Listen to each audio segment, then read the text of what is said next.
Hi, everyone. I am going to be doing this series with to discuss about the value of partnerships. So this was a conversation that has come up a lot. I recently had a roundtable that discussed this question, and I thought it would be valuable to share this question with you all, as well as share my beliefs and break down this in a scenario. So we'll start it off, and I'll put in the chat too, just in case you join a little bit later. Is an individual partnership, so do you think an individual partnership is the same as a community partnership? So think about it like this. Could starting small with the trust of one person grow into a movement that transforms an entire community? And so that's what I'm going to break down today, about how personal trust and collective power can create exponential impact, and why I believe understanding this could change how you approach your goals. Right, so I'm going to just include this question in the chat about what this conversation is about today.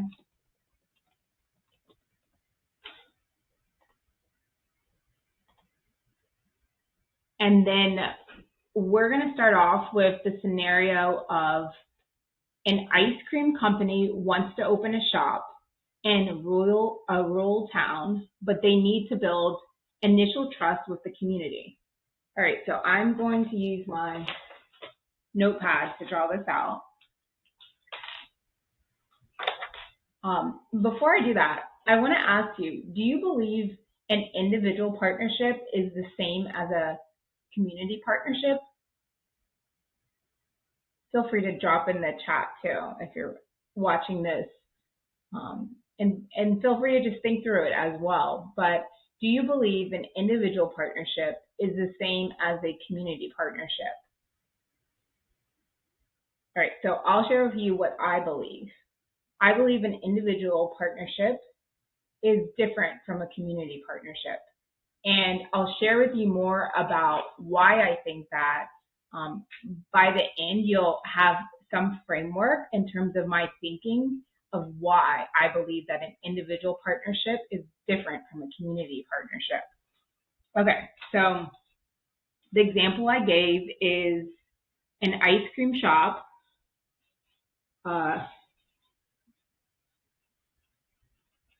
So an ice cream shop wants to open in a rural town, but they need to build trust with the community before they open.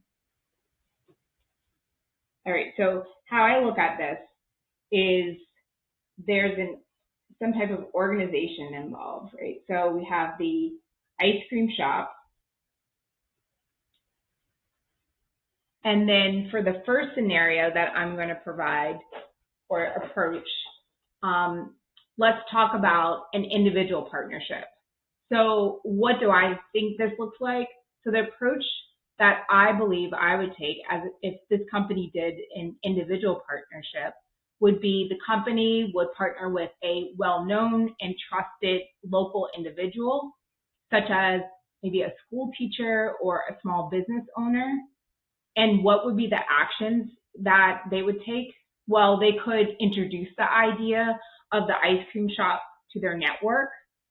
So that's like vouching for the quality of the ice cream and the value of having this ice cream shop in their town. The company could use the individual's local insight to tailor offerings to the community's taste, maybe culturally significant treats or popular flavors. And also, I see the value in this individual partnership of hosting an informal tasting event. So this individual partner could host an informal tasting event to generate and gather feedback.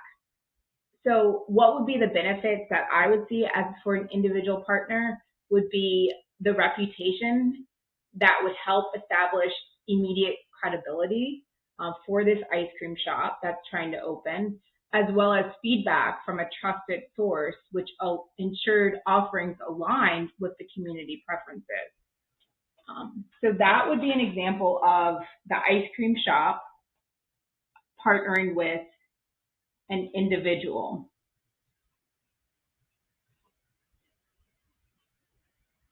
Okay, so let's take another example.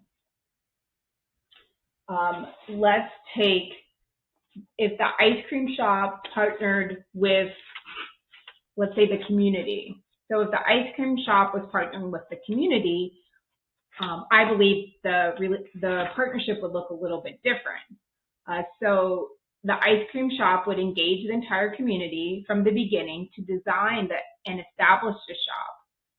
The approach may be, maybe they're collaborating with local leaders to co-create the shop. Some of the actions that they may take would include hosting community meetings, gathering input on what the shop should offer, and where it should be located. Another thought that I would have for an action would be forming a community advisory board, and that would serve as being able to oversee the project and provide ongoing feedback.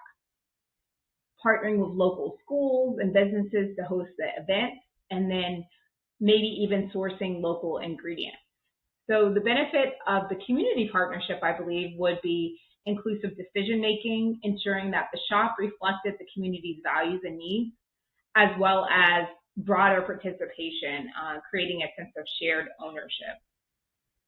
So those are some of the things that I would look at in terms of if someone's partnering with the community. Okay, so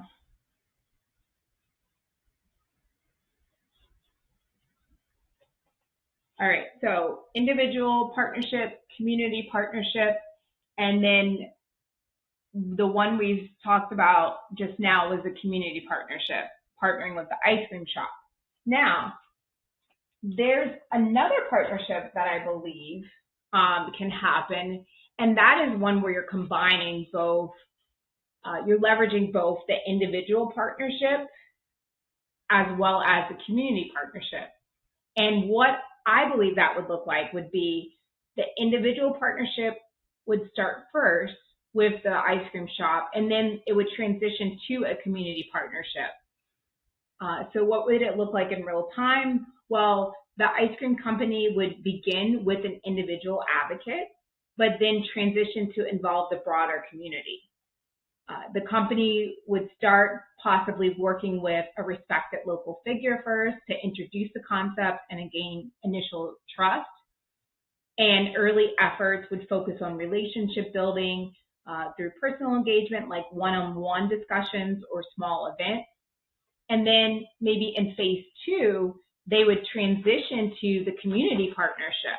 So after building trust, the community hosts a town hall, let's say, meeting, inviting community members to provide feedback to the ice cream shop's hours or offerings that they may have, different unique flavors, that would be unique to the community, as well as some of those other things that we talked about, like maybe locally sourcing some ingredients. And then, so some of the benefits for this would be like potentially efficiency of the individual partnership to be able to gain trust first, and then scale up to leverage the collective engagement of the entire community. All right, so those are some examples, and that could hopefully provide a little bit more insight of why I see an individual partnership different than a community partnership. And like I said in the beginning, if you're joining me now, I bring this up because I recently had a roundtable, and that was like a big question of like, okay, when we have, with my business, when we're looking at partnerships, we really look at organization, community, and individual partnerships. And so there was a lot of discussion surrounding, well, isn't community partnership the same as individual partnership? And I believe they are different. So that's why we usually separate them. And then so that we can look at each partnership from that perspective. So I hope that provided some great insight for you all, and I hope it resonated with you.